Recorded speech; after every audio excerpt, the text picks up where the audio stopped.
ஐயனார் சீரியல்லே என்ன நடக்குதுன்னு பார்க்கலாம் வாங்க. வீடியோவை ஸ்கிப் பண்ணாமல் கடைசி வரைக்கும் பாருங்கள். சேனலை சப்ஸ்கிரைப் பண்ணிக்கோங்க, மறக்காமல் பெல் ஐகானையும் கிளிக் பண்ணிக்கோங்க. நம்ம நீலா பல்லவனோட தலையில் கையை வச்சு இங்கே பாரு பல்லவா, இதுக்கப்புறம் இப்படி யார்கிட்டையுமே பேசக்கூடாது, வயசுக்கு மரியாதை கொடுக்கணும். அது மட்டும் இல்லாமல் அது உன் அப்பாடா, அவர் மேலே தப்பு இருக்குன்னு உனக்கு தெரியுமா? என்ன நடந்துச்சுன்னு தெரியாமல் நம்ம எதையுமே பண்ணக்கூடாதுடா, பின்னாடிக்கே நீ ரொம்ப வருத்தப்படுவ. அதனால தான் நான் உன்னை அடித்தேன், சாரி நான் அடித்தது தப்பு தான் அப்படின்னு சொல்லுவோம். என்ன நீ அப்போ கூட அவருக்கு தான் நீங்கள் சப்போர்ட் பண்ணி பேசுகிறீங்க.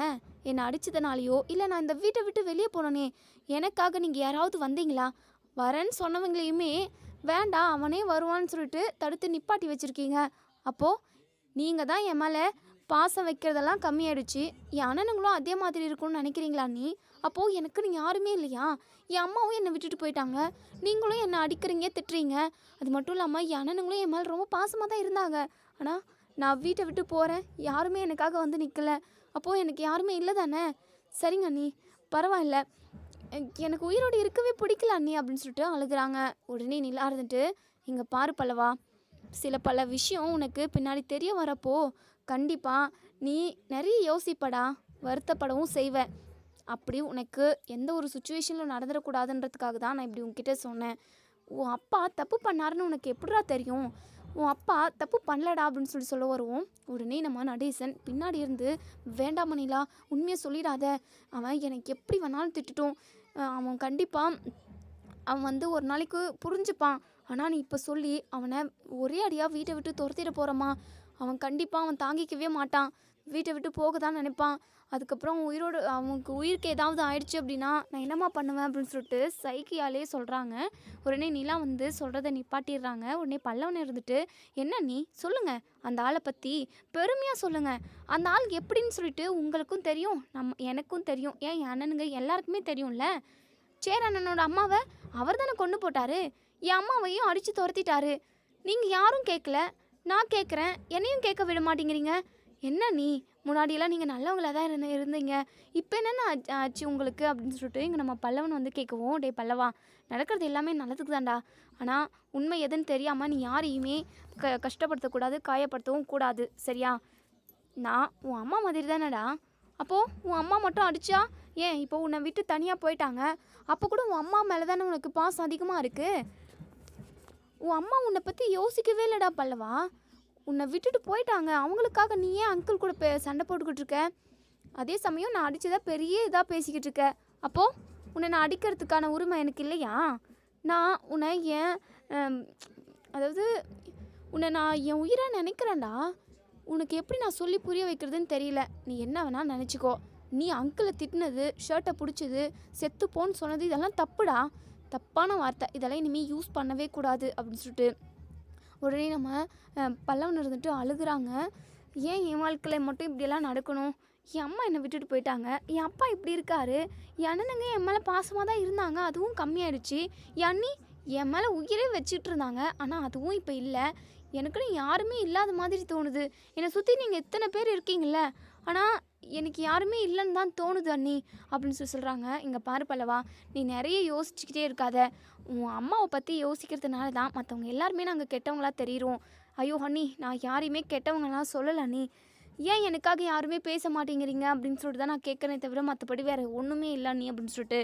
சரி பல்லவா, நீ வா, நீ உட்காருவா, நடந்த எதுவுமே நீ மனசில் போட்டு குழப்பிக்க கூடாது, சரியா? இரு நான் டீ போட்டு கொண்டு வரேன் அப்படின்னு சொல்லுவோம். இல்லை வேண்டாம் நீ எனக்கு அப்படின்னு சொல்கிறாங்க. இங்கே பாரு பல்லவா, நீ டீ குடி, இல்லை காஃபி குடி, அப்போ தான் உனக்கு நல்லா தலைவலி சரியாகும். நீ நிறைய போட்டு யோசிக்கிற பல்லவா, எதையுமே யோசிக்காத, சரியா? எல்லாமே சரியாயிடும். காலப்போக்கில் சில விஷயமெல்லாம் உனக்கு தெரிய வரும்டா, அப்போது நீ ரொம்ப வருத்தப்படுவ. என்ன நீ ஏதோ சில விஷயம் பல விஷயம்னு சொல்லிட்டு நீங்கள் ஏதோ சொல்கிறீங்க, சொல்ல வர நினைக்கிறீங்க, ஆனால் சொல்ல மாட்டேங்கிறீங்க. ஏதோ ஒரு விஷயம் இருக்குது, அதை ஓப்பனாக நீங்கள் என்கிட்ட சொல்லலாமே அப்படின்னு சொல்லிட்டு. அப்படிலாம் எதுவும் இல்லை பல்லவா, சொல்கிறேன் நான் ஒரு பேச்சுக்கு அப்படின்னு சொல்லிட்டு. அதுக்கப்புறம் இப்போது நம்ம சோழன் இருந்துட்டு, ஏங்க இப்படியே பேசிகிட்டு இருந்தா எப்படிங்க, நம்ம எப்போங்க பிரியாணி சாப்பிட்றது அப்படின்னு சொல்லிட்டு. உடனே நிலா ஒரு பார்வை பார்க்குறாங்க. என்னங்க இப்படி பார்க்குறீங்க, பின்ன செஞ்சு வச்ச பிரியாணியெல்லாம் வேஸ்ட்டாக போய்டும்ல, அதுக்காக தான் சொல்கிறேன். அது மட்டும் இல்லாமல் பல்லவனுக்கு பிரியாணின்னா ரொம்ப பிடிக்குங்க, எனக்கும் தான் ரொம்ப பிடிக்கும். சீக்கிரமாக சாப்பிட்லாமே, உங்களுக்கு ஃபர்ஸ்ட்டு சாப்பிட்றது தாங்க அப்படின்னு சொல்லிட்டு நம்ம நிலா சொல்லவும், உடனே நம்ம சோழன் இருந்துட்டு ஆமாங்க ஃபஸ்ட்டு எனக்கு சோறு தாங்க முக்கியம் அப்படின்னு சொல்லிட்டு இப்போது இங்கே நம்ம பல்லவனுமே சைலண்ட்டாக இருக்காங்க. ஒரு மாதிரி ரொம்பவே அப்செட்டாக இருக்காங்க. நம்ம நிலா பல்லவனோட கையை பிடிச்சி வெளியே கூட்டிகிட்டு போகிறாங்க. வெளியே கூட்டிகிட்டு போயிட்டு இங்கே பாரு பல்லவா, எப்போவுமே நான் உனக்கு துணையாக நிற்பேன். இந்த வீட்டில் உள்ளவங்க எல்லாருமே ஒவ்வொரு மாதிரி இருக்கீங்க, ஆனால் எல்லாருமே ரொம்ப நல்லவங்க. இந்த ஊரில் உள்ள எல்லாருமே இந்த குடும்பத்தை பற்றி என்னென்னமோ சொன்னாங்கடா, ஆனால் அதெல்லாம் கண்டிப்பாக கிடையவே கிடையாது. இந்த வீட்டில் உள்ள ஒவ்வொருத்தருமே ரொம்ப ரொம்ப நல்லவங்க. உங்களோட கேரக்டர் என்ன, உங்களோட விஷயம், உங்களோட பர்சனல்னு சொல்லிட்டு ஒவ்வொருத்தரோட பர்சனலுமே எனக்கு தெரியும்டா. எல்லாத்தையும் தெரிஞ்சு தான் நான் வந்து பேசிக்கிட்டு இருக்கேன் உங்கள் எல்லாருக்கிட்டையுமே. சரியா, எல்லாமே உனக்கு ஒரு நாள் கண்டிப்பாக புரியும். இப்போது நம்ம பிரியாணி சாப்பிட்றியா இல்லை எப்படி, பிரியாணி வேணுமா வேண்டாமா அப்படின்னு சொல்லி கேட்கவும், நம்ம பல்லவன் சைலண்ட்டாகவே இருக்காங்க. டேய் பல்லவா சிரிடா அப்படின்னு சொல்லிட்டு அதுக்கப்புறம் இங்கே பல்லவனை ஒரு வழியாக சமாதானம் செஞ்சு வீட்டுக்குள்ளே கூட்டிகிட்டு போகிறாங்க. இப்போது இங்கே நம்ம சோழன் ரெடியாக எல்லாருக்குமே சாப்பாடு பரிமாறி வச்சுருக்காங்க. இங்கே நிலா பார்த்துட்டு என்னங்க இது அப்படின்னு சொல்லி கேட்கவும், உடனே நம்ம சேரன் இருந்துட்டு நிலா சோளம் தான்ப்பா, ரொம்ப பசிக்குது அப்படின்னு சொல்லிட்டு படன்னு பிளேட்டெல்லாம் எடுத்துகிட்டு வந்து தண்ணியெல்லாம் கொண்டு வந்து வச்சு பிரியாணி எடுத்துகிட்டு வந்து எல்லார் தட்டுலையுமே பரிமாறிட்டான். நம்ம சுட சுட இப்போ சாப்பிட்றது தான் வேலையே, எனக்குமே எந்த வேலையுமே இல்லை, எல்லா வேலையுமே இவனே பார்த்துட்டான் அப்படின்னு சொல்லிட்டு உடனே இங்கே நம்ம சோழன் சிரிக்கிறாங்க. நம்ம நிலா இருந்துட்டு ஒரு மாதிரி பார்க்குறாங்க. சி, உங்களுக்கு எப்போவுமே சாப்பாடு தாங்க முக்கியம். பல்லவன் அப்செட்டாக இருக்கானே, அவனை சமாதானம் செய்யலான்னு இல்லை. ஏங்க அதான் சமாதானம் செய்கிறதுக்கு நீங்கள் இருக்கீங்களே, உங்களை விட நாங்கள் என்ன பெருசாக சமாதானம் செஞ்சிட போகிறோம். அதான் நீங்கள் பேசி முடிச்சுட்டு வரத்துக்குள்ளே சாப்பாடை போட்டு வச்சிடலாம் அப்படின்னு சொல்லிட்டு தான் எல்லார் தட்டிலுமே பரிமாறி வச்சுருக்கேன். ரொம்ப பசிக்குதுங்க, இனிமேலாம் பசி அடக்க முடியாது. டே பல்லவா வாடா அப்படின்னு சொல்லிட்டு இங்கே நம்ம சோழன் சாப்பிட ஆரம்பிக்கிறாங்க. இப்படி ஜாலியாக எல்லாருமே பேசிக்கிட்டு சாப்பிட்டுக்கிட்டு இருக்காங்க. நம்ம நடேசனுக்குமே அதாவது எல்லாருமே சாப்பிட்டு முடிச்சு படுத்துடுறாங்க. அதுக்கப்புறம் நம்ம நீலா நடேசனுக்கு சாப்பாடு கொண்டு போய் வெளியே கொடுக்குறாங்க. நம்ம நடேசன் ரொம்பவே அப்செட்டாக இருக்காங்க. அங்கிள் இந்தாங்க அங்கிள் அப்படின்னு சொல்லி கேட்கவும், வேண்டாம்மா எனக்கு அப்படின்னு சொல்லிட்டு, ஏன் அங்கிள் ஏன் அப்படின்னு சொல்லி கேட்கவும், இல்லைம்மா பல்லவன் பாவம்ல, அவன் உனக்கு எல்லா விஷயமும் தெரியும், ஆனால் அவனுக்கு எதுவுமே தெரியாதுமா. தன்னோட அம்மா இப்படி, ஏன் நான் இப்படி, அவனுக்கு பின்னாடி ஒரு கதை இருக்குது அப்படின்றது எதுவுமே அவனுக்கு தெரியாதுமா. ஆனால் அதெல்லாம் தெரிஞ்சுக்கிட்டா அவன் ரொம்பவே நொந்து போயிடுவான். அவன் எங்கேயாவது போயிடுவானோன்னு சொல்லிட்டு தான் நான் அவன் பின்னாடியே போயிட்டு ரொம்ப நேரமாக அங்கே டீ கடையில் உட்காண்ட்ருந்தான். அவனும் பஸ் ஸ்டாண்டில் அந்த குப்பை தொட்டி மேலே ஏறியும் உட்காந்துக்கிட்டு இருந்தான். ரொம்ப வருத்தப்பட்டுக்கிட்டு இருந்தாம்மா. அதுக்கப்புறம் எப்படியோ ஒரு வழியாக சமாதானம் ஆகி இருட்டிட்டு அப்புறம் தான் வீட்டுக்கே வந்தான். எனக்குமே அப்போ தான்மா நிம்மதியாக இருந்துச்சு. அவனோட அம்மா பற்றின உண்மை எல்லாமே தெரிஞ்சுது அப்படின்னா கண்டிப்பாக அவன் வந்து போயிடுவாம்மா. எக்காரணத்து கொண்டும் அந்த விஷயத்த மட்டும் அவன்கிட்ட சொல்லிடாதம்மா அப்படின்னு சொல்லிட்டு பேசிக்கிட்டு இருக்காங்க. இப்போது இங்கே பல்லவனுக்கு தூக்கமே வரல. கண்ணை மூணா கூட தூக்கம் வரல. சரி தண்ணி குடிப்போம் அப்படின்னு சொல்லிட்டு கிச்சனுக்கு வரவும், வெளியே இங்கே நம்ம நடேசன் சொல்லிக்கிட்டு இருக்கிறது எல்லாத்தையுமே இங்கே கேட்குறாங்க. நடேசன் சொல்கிறாங்க, பல்லவன் வந்து எனக்கு ரொம்ப பிடிக்குமா, ஆனால் எல்லாருமே எனக்கு ரொம்ப பிடிக்கும். நான் டக்குன்னு யார் மேலுமே வெளிப்படையாக பாசத்தெல்லாம் காட்ட மாட்டேன். அது மட்டும் இல்லாமல் அவங்க வேலையை அவங்களே பார்த்துப்பாங்க. பெருசாக நான் இந்த வீட்டுக்காகலாம் அவ்வளோவா எதுவுமே செய்யலம்மா. ஆனாலும் என் பிள்ளைங்க மேலே எனக்கு ரொம்ப பாசம் அதிகமாக. பல்லவனோட அம்மா ரொம்பவே கெட்டவங்க. அவங்க ஒரு திருடு. அவங்க தனியாக விட்டுட்டு போயிட்டாங்க இன்னொரு வாழ்க்கைக்காக. நான் தான் அவனோட அப்பா, உண்மையான அப்பா இல்லைன்ற விஷயம் அவனுக்கு தெரிஞ்சா அவன் ரொம்ப நொந்து போயிடுவான். எப்போவுமே ஏன் அவனுக்கு கல்யாணம் ஆகி அவன் பேரம்பேத்தி எடுத்தால் கூட அவனுக்கு இந்த விஷயம் தெரியக்கூடாது. நான் தான் அவனோட அப்பா. நான் அவன் முன்னாடி, அவன் கண்ணுக்கு முன்னாடி நான் கெட்டவனா கூட இருந்துட்டு போகிறேன்ப்பா. அதை பற்றியெல்லாம் எனக்கு ஒரு கவலையும் இல்லை. அவன் சந்தோஷமாக இருக்கணும், அவன் நிம்மதியாக இருக்கணும். அவன் அம்மாவோட பற்றின மொத்த விஷயமும் அவனுக்கு தெரியவே கூடாது அப்படின்னு சொல்லிட்டு நம்ம நடேசன் சொல்லிக்கிட்டு இருக்காங்க. இதெல்லாம் கேட்ட நம்ம பல்லவனுக்கு பயங்கர அதிர்ச்சியாக இருக்குது. அப்போது நம்ம அம்மா கெட்டவங்களா, இவர் நம்ம அப்பாவே இல்லையா அப்படின்னு சொல்லிட்டு அப்படி தலைமாண்டி பிடிச்சிக்கிட்டு ஒரு மாதிரி கிருன்னு சுற்றுற மாதிரியே இருக்குது. என்னது இது, என்ன புது ட்விஸ்ட்டு அப்படின்னு சொல்லிட்டு இங்கே நம்ம நிலா இருந்துட்டு, அங்கிள் உங்களை பற்றின விஷயம் எனக்கும் சேரண்ணனுக்கும் மட்டும்தான், அதுவும் இப்போ தான் ரீசெண்டாக தெரிய வந்துச்சே. உங்களை மாதிரி ஒரு நல்லவர் நான் எங்கேயுமே பார்த்ததில்ல அங்கிள். உங்களை பார்த்தாவே எனக்கு தண்ணி மரியாதை கூடுது அங்கிள். உங்களை மாதிரி ஒரு தியாகி யாருமே இருக்க மாட்டாங்க. அட என்னம்மா நீ, நான் என்னம்மா பெருசாக சாதிச்சிட்டேன், என்ன தியாகி பட்டம் எனக்கு கொடுக்குற, என்ன அப்படி நான் பண்ணிட்டேன், என்னமே இல்லை. பல்லவன் சின்ன குழந்தையா இருக்கிறப்பவே அவங்க அம்மா விட்டுட்டு ஓடி போயிட்டா. பல்லவனோட அப்பா இறந்து போயிட்டாரு அப்படின்னு சொல்கிறாங்க. இதை கேட்ட பல்லவன் அப்படி கதி கலங்கி போயிடுறாங்க. என்ன பண்ணுறதுமா, இதெல்லாம் நம்ம அதாவது ஒரு குழந்தைய போயிட்டு தூக்கி நான் குப்பையில் போட்டுற முடியும். அவன் சேரங்குடியும் இது சோழன் பாண்டி இவங்க 3 பேர் கூடயுமே நல்லா ஒட்டிக்கிட்டான். அவங்க 4 பேருமே அண்ணன் தம்பி மாதிரி ரொம்ப சந்தோஷமாக ஜாலியாக இருப்பாங்க. அப்படியே இருக்கட்டும்னு சொல்லிட்டு விட்டுட்டேன். இதுக்கப்புறம் எதுக்காக நம்ம சொல்லிக்கிட்டு, வேண்டாம்மா, அவனுக்கு தெரியாமல் இருக்கிறது தான் ரொம்ப ரொம்ப நல்லது. சரிங்க அங்கிள், அதெல்லாம் நான் தெரியாமல் பார்த்துக்கிறேன். நீங்கள் சாப்பிடுங்க அங்கிள். கண்டிப்பாக என்றைக்காவது ஒரு நாள் உங்களை அவன் புரிஞ்சுப்பான். உங்கள் மேலேயும் பாசத்தை காட்டுவான் அங்கிள். இங்கே பாருமா, அவன் பாசம் காட்டலைனாலுமே எனக்கு பரவாயில்ல. அவன் சந்தோஷமாக இருக்கணும், அது மட்டும் போதும் அப்படின்னு சொல்லிட்டு பேசிக்கிட்டு இருக்காங்க. இப்போது இங்கே நம்ம பல்லவன் பயங்கரமாக அழுகுறாங்க. இங்கே அழுகிற சத்தத்தில் இங்கே நம்ம நிலாவும் நடேசனும் வெளியே இருந்து கிச்சனுக்குள்ளே ஓடி வரவும், என்ன பல்லவா ஏன் அழுகுற அப்படின்னு சொல்லிட்டு இங்கே நம்ம நிலா கேட்குறாங்க. அண்ணி அண்ணி நீங்கள் 2 பேரும் பேசிக்கிட்டு இருக்கிறது எல்லாத்தையுமே நான் கேட்டுட்டேன் அண்ணி அப்படின்னு சொல்லிட்டு. இதை கேட்ட நடேசன் அப்படியே நெஞ்சு மேலே கை வச்சுக்கிறாங்க. ஐயோ கேட்டுட்டானா அப்படின்னு சொல்லிட்டு ரொம்பவே பதட்டப்படுறாங்க. நிலாவுக்குமே அதிர்ச்சியாக தான் இருக்குது. அண்ணி அப்போது இவர் என் அப்பா இல்லையா? இவர் என் அப்பா இல்லாமல் தான் என்னை இத்தனை நாளாக அவரோட பிள்ளைய வளர்த்துக்கிட்டு இருந்தாரா? யாரோ ஒரு பிள்ளைக்கு இவர் ஏன் அண்ணி செலவு பண்ணி பாசத்தை கொட்டி வளர்க்கணும்? ஐயோ அண்ணி, என்னென்னமோ நீங்கள் பேசிக்கிட்டு இருக்கீங்க. அப்போது சேர் அண்ணனுக்கும் எனக்கும் எந்த சம்மந்தமும் இல்லையா? இந்த வீட்டுக்கும் எனக்கும் எந்த சம்மந்தமும் இல்லையா? இவருக்கு நான் பிறந்த பையன் இல்லையா? நான் ஒரு அனாதையா அப்படின்னு சொல்லிட்டு இங்கே நம்ம பல்லவன் பயங்கரமாக அழுக ஆரம்பிச்சிடுறாங்க. இங்கே நிலா இருந்துட்டு, இங்கே பாரு பல்லவா, அழுகாதுடா, தயவு செஞ்சு அழுகாத பல்லவா. இந்த விஷயம் உனக்கு தெரியக்கூடாது தான் நான் நினச்சேன். ஆனால் எப்படியோ உனக்கு தெரிஞ்சு போச்சு. இங்கே பாருடா, இதெல்லாம் பெரிய விஷயமா நினைக்காதுடா. அப்போது என் அம்மா எனக்காக யோசித்து கூட பார்க்கல.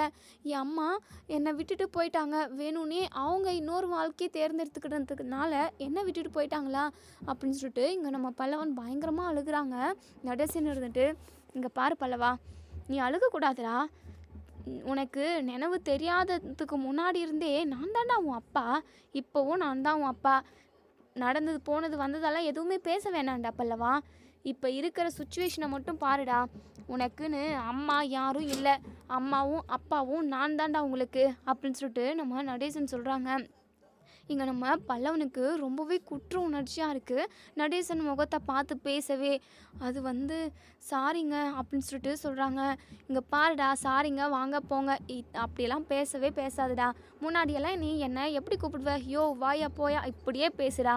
எனக்கு அதுவே போதும். நீ சந்தோஷமாக இருக்கணும். உன் அம்மாவை பற்றி நினச்சி உன் வாழ்க்கையை கெடுத்துக்காத. நீ நல்லா படித்து நிலா சொன்ன மாதிரி நீ கலெக்டர் ஆகணும்டா. நீ இந்த ஊர் உலகம் மெச்சுக்கிற மாதிரி நீ சந்தோஷமாக இருக்கணும். நல்ல வேலைக்கு போயிட்டு செட்டில் ஆகணும்டா. இதுதான் உன் கனவாக இருக்கணும். அம்மா இப்படி போயிட்டாங்க, அப்பா இப்படி, என் அப்பா இல்லை, அப்படியெல்லாம் இல்லவே இல்லை. நாங்கள் இருக்கோம் உனக்காக. எத்தனை பேர் இந்த வீட்டில் இருக்கோம், அதை ஃபஸ்ட்டு நினச்சி பாருடா பல்லவா அப்படின்னு சொல்லவும், இல்லைங்க, இல்லைப்பா, இல்லை உங்களை அப்பான்னு கூப்பிடலாமான்னு கூட எனக்கு தெரியல. இங்கே பாருடா, அப்பான்னு தான் நீ கூப்பிடணும் அப்படின்னு சொல்லிட்டு நடேசன் சொல்லவும், உடனே இங்கே நம்ம நிலாவுமே, ஆமாம் பல்லவா, நடேசன் அங்கிள் ரொம்ப ரொம்ப நல்லவர். அவருக்காகவும் இந்த வீட்டில் உள்ள உன் அண்ணனுங்களுக்காகவும் நீ சந்தோஷமாக இருக்கணும்டா. உன்னுடைய சந்தோஷம்தான் எல்லாமேன்னு சொல்லிட்டு வீட்டில் உள்ள அத்தனை பேருமே நினச்சிக்கிட்டு இருக்காங்க. சரியா, இதெல்லாம் மனசில் வச்சுக்கோடா, எதுவுமே நினச்சி பார்க்காத அப்படின்னு சொல்லிட்டு உடனே இங்கே நம்ம பல்லவன் நடேசனோட காலை பட்டுன்னு விழுந்துடுறாங்க. என்னை மன்னிச்சிருங்கப்பா, உங்களை நான் செத்து போங்கன்னு சொல்லியிருக்கக்கூடாது, வீட்டை விட்டுன்னு போன்னு சொல்லியிருக்கக்கூடாது. அது ரொம்ப ரொம்ப தப்புன்னு சொல்லிட்டு நான் இப்போ புரிஞ்சுக்கிட்டேன். அண்ணியை நடித்தாங்க, அது 100க்கு 100 கரெக்டு தான், கண்டிப்பாக கரெக்டு தான் அப்படின்னு சொல்லிட்டு பல்லவன் பயங்கரமாக அழுதுகிட்டே இருக்காங்க. நடேசன் இருந்துட்டு, போதும் பல்லவா, நீ அழுது எல்லாமே போதும், இனிமேல் நீ சந்தோஷமாக இருக்கணும் அப்படின்னு சொல்லிட்டு சொல்கிறாங்க. இப்போது இங்கே நம்ம நடேசன் இருந்துட்டு, இங்கே பாரு பல்லவா, என் மேலே சின்னதாக உனக்கு மரியாதை வந்திருக்கும்னு நினைக்கிறேன். என் பேச்சை கேட்பியாப்பா அப்படின்னு சொல்லி கேட்கவும், சொல்லுங்கப்பா, நீங்கள் என்ன சொன்னாலும் கேட்பேன். இத்தனை வருஷமா நான் உங்கள் பிள்ளையே இல்லை, ஆனால் உங்களோட பிள்ளை மாதிரி என்னை வளர்த்துருக்கீங்க. எனக்கு அதாவது அந்த நன்றி கடனுக்காக உங்களுக்கு என்ன வேணாலும் செய்வேன் அப்படின்னு சொல்லிட்டு, இங்கே பாருடா பல்லவா, நன்றி கடன் அது இதனால எதுவுமே பேசாத, எனக்கு ஒரு சத்தியம் பண்ணி கொடுக்கணும் நீ அப்படின்னு சொல்லிட்டு. என்ன, எதுக்காக அப்படின்னு சொல்லிட்டு, எப்போவுமே நீ இந்த வீட்டை விட்டு போகக்கூடாது. அதே சமயம் நான் உன் அப்பா இல்லை அப்படின்றதெல்லாம் நீ மனசில் போட்டு குழப்பிக்க கூடாது. அதே சமயம் உன் அண்ணனுங்க தான் உன் அண்ணனுங்க கூட தான் நீ கூட பிறந்தவன், நீ என் பிள்ளை, சரியா? இது மட்டும் தான் உன் நினப்பில் இருக்கணும். உன் அம்மாவை பற்றியோ இல்லை வேறு எதையும் பற்றியுமே நீ நினைக்கக்கூடாது. இதுதான் நம்ம குடும்பம் அப்படின்னு சொல்லிட்டு நீ நினைக்கணும், சரியா? சத்தியம் பண்ணு, எப்போவுமே இந்த வீட்டை விட்டு போக மாட்டேன்னு சொல்லிட்டு, இதை நினச்சி அழுகவும் மாட்டேன்னு சொல்கிறா அப்படின்னு சொல்லிட்டு சத்தியம் கேட்குறாங்க. இங்கே பல்லவன் தயங்குறாங்க. நிலா இருந்துட்டு சத்தியம் பண்ணும் பல்லவா அப்படின்னு சொல்லவும், இப்போது நம்ம பல்லவனுமே சத்தியம் பண்ணுறாங்க. இப்போது இங்கே நம்ம நிலா இருந்துட்டு வா பல்லவா நீ படுத்து தூங்கு வா அப்படின்னு சொல்லிட்டு கூட்டிகிட்டு போகிறாங்க. இப்போது பல்லவனையுமே படுத்து தூங்க வைக்கிறாங்க. மறுநாள் காலையிலேயே இங்கே நம்ம நிலா எந்திரிச்சு வீட்டெல்லாம் தொடச்சிட்டு வாசலெல்லாம் தெளித்து கோலம் போட்டுட்டு அவங்களோட வேலையை மட்டும் முடிக்கிறாங்க. நம்ம சேரன் வந்து கிச்சனில் வேலை பார்த்துக்கிட்டு இருக்காங்க. இப்போ எல்லாருமே அப்போ தான் ஒவ்வொருத்தராக எந்திரிக்க ஆரம்பிக்கிறாங்க.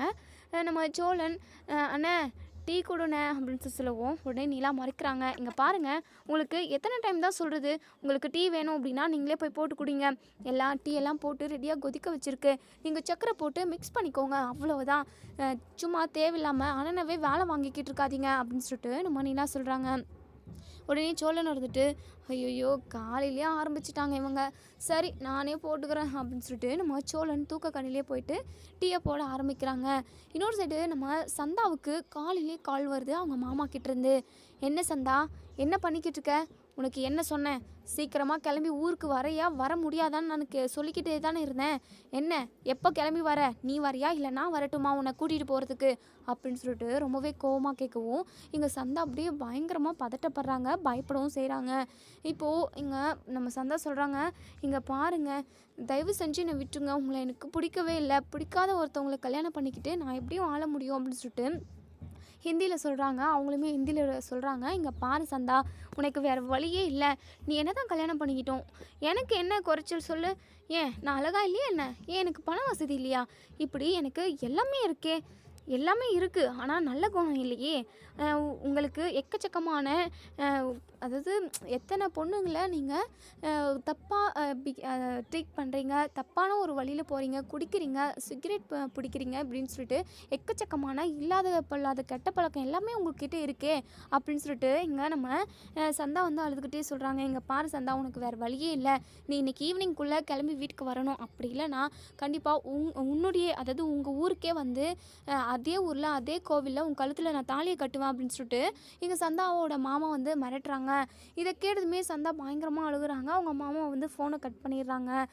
இங்கே நம்ம அனீஷ் வந்து காய்கறி வாங்கிட்டு வரதுக்காக மார்க்கெட்டு போயிட்டு வந்துக்கிட்டு இருக்காங்க. வீட்டுக்கு வந்து பார்த்தா நம்ம சந்தா வந்து பயங்கரமாக அழுதுகிட்டு இருக்காங்க. என்ன சந்தா என்ன ஆச்சு அப்படின்னு சொல்லி கேட்கவும் அவங்க மாமா ஃபோன் பண்ண விஷயத்த எல்லாத்தையுமே சொல்கிறாங்க. இதை கேட்டு நம்ம அனீஷ் இருந்துட்டு பயப்படாத சந்தா, எல்லாத்தையுமே பார்த்துக்கலாம், அதான் சேரன் பையா சொல்லியிருக்காருல அப்படின்னு சொல்லிட்டு இப்போ நான் டைம் போய்கிட்டே இருக்குது. இங்கே சந்தாவோட மாமாவுமே வெயிட் பண்ணி பார்த்துட்டு இவள் வர மாதிரி தெரியலையா, அங்கே போயிட்டு அவள் கழுத்தில் தாலியை கட்டிடணும் அப்படின்னு சொல்லிட்டு இங்கே நம்ம சந்தாவோட மாமா ஒரு 4-5 அடியாளுங்களை கூட்டிக்கிட்டு இப்போது அந்த சென்னைக்கு கிளம்பி வராங்க. சென்னைக்கு வந்துட்டு இங்கே சந்தாவோட வீட்டை அதாவது தட்டுறாங்க, க்ளோஸ் பண்ணிட்டு தான் இருக்குது. இங்கே ஜன்னல் வழியாக நம்ம சந்தா எட்டி பார்க்குறாங்க. ஐயோ நம்ம மாமாவே இங்கே வந்துட்டாரே, ஐயோ என்ன பண்ணுறது, நம்ம கழுத்தில் தாலி கட்டுறேன்னு சொல்லிட்டு காலையிலே சொல்லி வச்சுருந்தானே, நம்ம மறந்தே போயிட்டோம், இவன் வரமாட்டான்னு நினச்சோம், ஆனால் வந்து தொலைஞ்சிட்டானே, என்ன பண்ணுறதுன்னு சொல்லிட்டு ரொம்பவே பதட்டப்படுறாங்க. இவங்க ரொம்பவே சத்தமாக அப்படி கதவை வந்து ரொம்பவே போட்டு உடைக்கிறாங்க. என்ன விட்டா உடைச்சிட்டு உள்ளே வந்துடுவாங்க போல் அப்படின்னு சொல்லிட்டு சந்தா பயப்படுறாங்க. இப்போது அனீஷ்க்கு கால் பண்ணுறாங்க. அனீஷும் நம்ம சேரனும் சைட்டில் வேலை பார்த்துக்கிட்டு இருக்காங்க. இப்போது அனீஷ் காலை அட்டன் பண்ணி சொல்லு சந்தா அப்படின்னு சொல்லிட்டு கேட்குறாங்க. சந்தா பயங்கரமாக அழுகுறாங்க. அனீஷுக்கு ரொம்பவே பதட்டமாக இருக்குது. ஏன் சந்தா எதுக்காக அழுகுற அப்படின்னு சொல்லி கேட்கவும் பையா போச்சு, எல்லாமே போச்சு, இப்போ என் வாழ்க்கை என்னத்துக்கு ஆகிறதுக்கு இருக்குன்னே தெரியல அப்படின்னு சொல்லிட்டு பதட்டமாக அழுகுறாங்க. உடனே நம்ம அனீஷ் இருந்துட்டு இங்கே பாரு சந்தா என்னன்னு சொல்லு அப்படின்னு சொல்லி கேட்கவும் மாமா வந்திருக்காங்க, இங்கே என்னை எப்படியாவது கூட்டிகிட்டு போயிடுவாங்க, காலையில் ஃபோன் பண்ணி மிரட்டிட்டு இருந்தாங்கன்னு சொல்லிட்டு உங்ககிட்ட நான் சொன்னேன்ல அப்படின்னு சொல்லிட்டு இங்கே நம்ம சந்தா வந்து சொல்கிறாங்க. இதை கேட்டதுமே நம்ம அனீஷ் வந்து பயங்கரமாக ஷாக் ஆகுறாங்க. இங்கே பக்கத்துலேயே சேரன் இருக்காங்க. அனீஷ் என்ன அனீஷ் என்னாச்சு அப்படின்னு சொல்லி கேட்கவும், இப்போது நம்ம சந்தாவோட மாமா வந்திருக்க விஷயத்த சொல்கிறாங்க. கதவை தட்டிக்கிட்டு இருக்காங்களாம். சந்தா ரொம்ப பயப்படுது பையா அப்படின்னு. இப்போது சேரன் ரொம்பவே பதட்டப்படுறாங்க. சந்தா வேறு தனியாக இருக்குது, இங்கே பாரு அனீஷ், வா நம்ம இப்போவே கிளம்புவோம் அப்படின்னு சொல்லிட்டு. இப்போது இங்கே சந்தாவோட மாமா ரொம்பவே வேகமாக கதவை தட்டிக்கிட்டு இருக்கவும், இங்கே சந்தா வந்து கதவை ஓப்பன் பண்ணவே இல்லை. ஏய் சந்தா, உள்ளே என்னடி பண்ணுற அப்படின்னு சொல்லிட்டு ஜன்னல் வழியை எட்டி பார்க்கவும், இங்கே சந்தா பயந்துக்கிட்டு அழுதுகிட்டு இருக்கிறத பார்க்குறாங்க. உடனே, ஓ உள்ளே உட்காந்துக்கிட்டு தான் வேலை காட்டிக்கிட்டு இருக்கியா, இரு உன் மாமன் தாலியோடு வந்திருக்கேன், உன்னை இப்போவே கல்யாணம் பண்ணி என் பொண்டாட்டியாக இங்கேருந்து கூட்டிகிட்டு போக போகிறேன் அப்படின்னு சொல்லவும், அதுக்கப்புறம் இங்கே நம்ம சந்தா இருந்துட்டு தயவு செஞ்சு இங்கேருந்து போயிடுங்க அப்படின்னு சொல்லிட்டு, போகிறதுக்காகவா நான் வந்திருக்கேன் அப்படின்னு சொல்லிட்டு கதவை உடைச்சிட்டு உள்ளே போயிடுறாங்க. சந்தா பயங்கரமாக அழுகுறாங்க.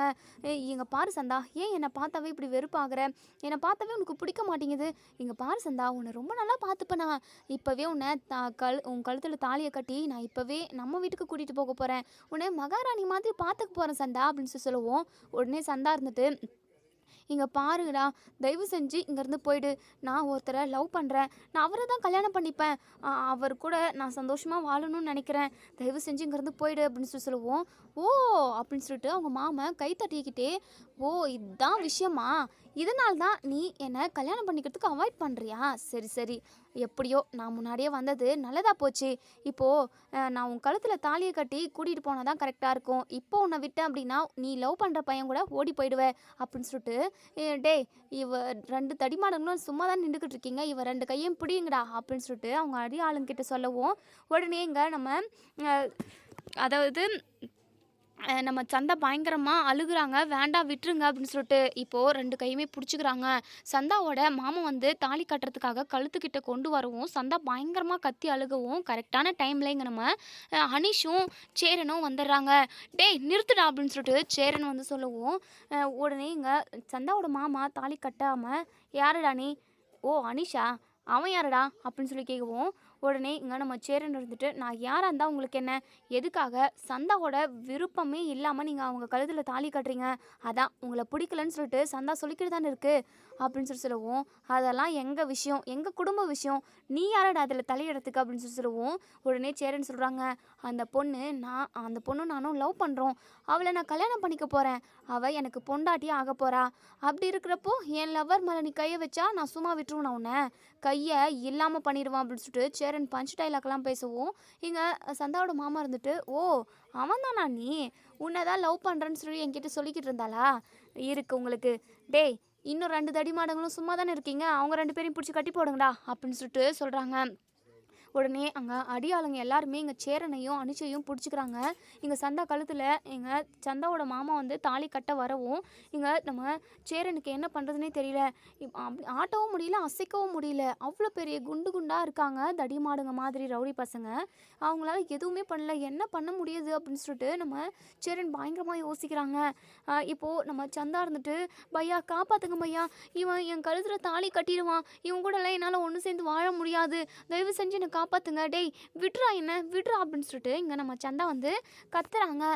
உடனே இங்கே நம்ம சேரன் ரொம்பவே எஃபோர்ட் போட்டு தான், அதாவது ரொம்பவே கஷ்டப்பட்டு தான் அந்த தடிமாடை அப்படியே நோக்கி உதறி விட்டுட்டு அவன் மண்டையில் கட்டை எடுத்து போட்டுட்டு இப்போது அந்த தாலியை பிடுங்கி உடனே சந்தா கழுத்தில் நம்ம சேரன் வந்து தாலி கட்டிடுறாங்க. இதை பார்த்த சந்தாவோட மாமனுக்கு பயங்கரமாக கோவம் வருது. டேய் என்னடா நான் கட்டலான்னு சொல்லிட்டு அந்த தாலியை வாங்கிட்டு வந்தா என்கிட்டேருந்து பிடுங்கி நீ கட்டிட்டியா, நீ தாலி கட்டிட்டா மட்டும் அவள் உன்னுடைய பொண்டாட்டி ஆயிடுவாளா அப்படின்னு சொல்லிட்டு, இங்கே பார் என் பொண்டாட்டி மேலே கையை துண்டாக வெட்டிடுவோண்டா அப்படின்னு சொல்லிட்டு அவங்க மாமனை பொலன்னு அடி வெளுத்து வாங்கிடுறாங்க நம்ம சேரன். இப்போது நம்ம அனிஷையும் சந்தாவையும் சேஃபாக காப்பாற்றிடுறாங்க. அந்த அதாவது நம்ம சந்தாவோட மாமா அவங்க 4-5 பேர் அடியாளங்கள்லாம் கூட்டிகிட்டு வந்தாங்களா, அவங்கள எல்லாரையுமே அடித்து தும்சம் கிளப்பிடுறாங்க. அங்கேருந்து அவங்க பயந்துக்கிட்டு பிச்சில் அடிச்சுன்னு ஓடிடுறாங்க. இப்போது இங்கே நம்ம சந்தா ரொம்பவே பயத்தோடு அழுதுகிட்டே வந்து சேரனை கட்டி பிடிச்சிக்கிறாங்க. அழுகாத சந்தா அப்படின்னு சொல்லிட்டு, ஏதோ ஒரு அவசரத்தில் உன்னை காப்பாற்றணுமேன்றதுனால உன் கழுத்தில் நான் தாலி கட்டிட்டேன் சந்தா, என்னை மன்னிச்சிரு அப்படின்னு சொல்லிட்டு இங்கே நம்ம அனிஷ் இருந்துட்டு, இங்கே பாருங்கள் பையா, எதுக்காக மன்னிப்பெல்லாம், எப்படி இருந்தாலும் நீங்கள் 2 பேரும் கல்யாணம் பண்ணிக்கிட்டு ஒன்று சேர்ந்து வாழ தானே போகிறீங்க, அது இப்படி ஒரு சுச்சுவேஷனில் நடந்துருச்சு, நீங்கள் பேசாமல் இந்த விஷயத்த வீட்டில் சொல்லி நம்ம ரிசப்ஷனை பெருசாக நடத்திடலாமா அப்படின்னு சொல்லி கேட்கவும், சரின்னு இருந்துட்டு ஏதோ இருந்தாலும் பார்த்துக்கலாம், நான் இந்த விஷயத்த ஃபஸ்ட்டு நிலாக்கிட்டேயும் என் தம்பிங்கக்கிட்டேயும் சொல்லணும் அப்படின்னு சொல்லி சொல்கிறாங்க. இப்போது இங்கே நம்ம சந்தா இருந்துட்டு, பையா நானும் உங்கள் கூடவே வரேன் அப்படின்னு சொல்லிட்டு சந்தா சொல்லவும், சேரன் இருந்துட்டு, வேண்டாம்மா நீ இங்கே இரு அப்படின்னு சொல்லிட்டு சொல்கிறாங்க.